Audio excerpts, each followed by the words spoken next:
Hey, what's going on YouTube? Chuckles again with another Diablo 3 video. Today I'm on the Barbarian again, and I've came across somewhat of a likable build. It's another lightning build for the Barbarian. It's much easier than the Whirlwind Barb, and I think it's a little bit more viable when 2.1 launches. So it is a Hammer of the Ancients build, as you can see, so it is a HOTA lightning build. So let's go ahead and jump right into the skills here. So on my left click I use Hammer of the Ancients with Thunderstrike. So this is your main Fury spender. It costs 20 Fury. Call forth a massive hammer to smash enemies directly in front of you for 535% weapon damage as lightning. Hammer of the Ancients has a 1% increased critical hit chance for every 5 Fury that you have.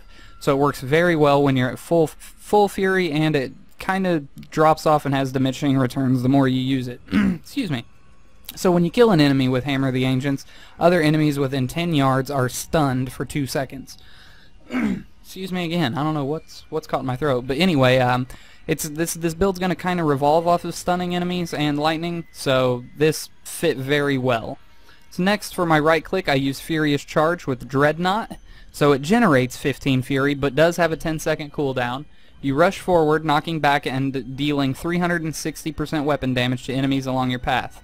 All enemies hit are pulled to your destination. So what you're going to do is you're going to Furious Charge in and then start Hammer of the Striking. So that's going to pull them towards you, and then Hammer of the Ancients with Thunderstrike is going to start stunning. So that's the start of the build. Next, on my 1 key, I roll with Overpower Killing Spree.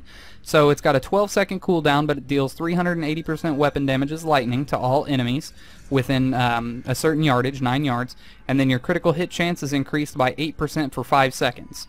So you're going to want to spam that as much as you can, like every 12 seconds, as long as you're in combat, boom, and Overpower should be, clicked. Next, we're going to go with Ground Stomp on our number 2 key. It generates 15 Fury, 12-second cooldown, smash the ground, pulling all enemies within 24 yards to you, then stunning them for 4 seconds. So you're going to charge in, hit your Overpower, start spamming Hammer of the Ancients, and then Ground Stomp to further increase the stunning and pulling them towards you. Next, we're going to go with Wrath of the Berserker Insanity. It's got a pretty extensive cooldown at 120 seconds, 2 minutes, but when you enter it, you get several buffs for 20 seconds. You get critical hit chance by 10%, attack speed 25%, dodge chance by 20%, 20% movement speed, and then while active, you gain 50% increased damage thanks to the Insanity rune. Next, we're going with Warcry with Charge because it generates 50 Fury, 20-second cooldown, and Unleash a Rallying Cry to also increase armor for you and all your allies within 100 yards by 20%. I could really care less about the armor. It is helpful, but I just want to be able to generate the Fury when I start dipping low. So that's why I use that. Next, we're going to roll with our passives. So the first one I roll with is Boon of Bulkathos. Reduces the cooldown of your Earthquake, Call of the Ancients, and Wrath of the Berserker. So the only one that we use, obviously, is Wrath of the Berserker, but 30 seconds off to make it go from 2 minutes to a minute and a half for one passive is well worth the trade, so that's why I use that. Next, I go with Weapons Master, gain a bonus based on the weapon type of your main hand. So with this character, as you can see, I'm using an axe. So with the axe, I gain 5% critical hit chance, so awesome. Next, I go with Unforgiving. You no longer degenerate Fury. Instead, you generate 2 Fury every 1 second. That's how I can be at full and it not start dipping, I guess. So, just a great passive to have, especially with Hammer of the Ancients. The more Fury you have, the harder it hits, so it's a good one to take.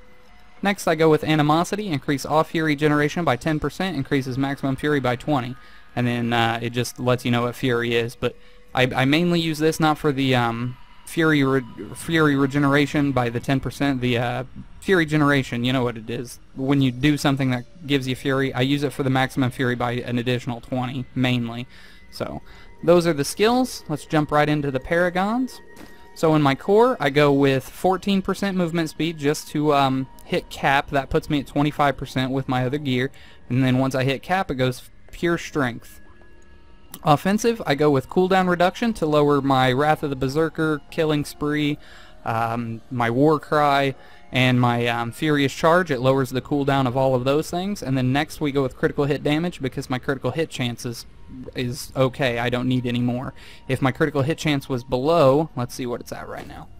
Critical hit chance is 49%. So usually I try and get around 50, but I wasn't going to waste the Paragon points, so I just go critical hit damage with that one. Attack speed's an okay one, but it doesn't really matter in this particular build. So next for defensive, I go full 50 points into resist all because I feel like I'm kind of squishy, and I'm right in the front lines. I'm pulling them towards me. I'm stunning them. They're all right next to me, so I need to have my all resists on par to do the same. Armor. The only reason I went with armor is because which one is it here? This one. Warcry increases your armor by an additional 20%. So I went with my leftover points to go into armor. That way it just stacks even further. Utility, I go with pure life on hit because, I mean, I'm going to be spamming Hammer of the Ancients, so it's a good way to kind of top yourself off if you start dipping low. And then after that, resource cost reduction to lower the cost of my Hammer of the Ancients. So for gear, I have like nothing special really. I do have a Ring of Royal Grandeur, Mad Monarch Scepter. This is from doing the Act 1 bounty bags. I am using an axe in my main hand. The rest of the gear is nothing special. I am running with the 4-piece set of the Blackthorns because of the Ring of Royal Grandeur. So I kind of like the 4-piece on the Barb. It gives you immune to Desecrator, Molten, and Plagued. So like I said, the all resists, as you can see, are really low, anywhere from 544 all the way up to 996. And generally speaking, for higher torments, you want to be in like the 12 to 1400 range, so they're very, very low. I make up for it with my life. I have 567,000 HP, which is kind of nice, and then I have a significant amount of armor at 13,000 as well.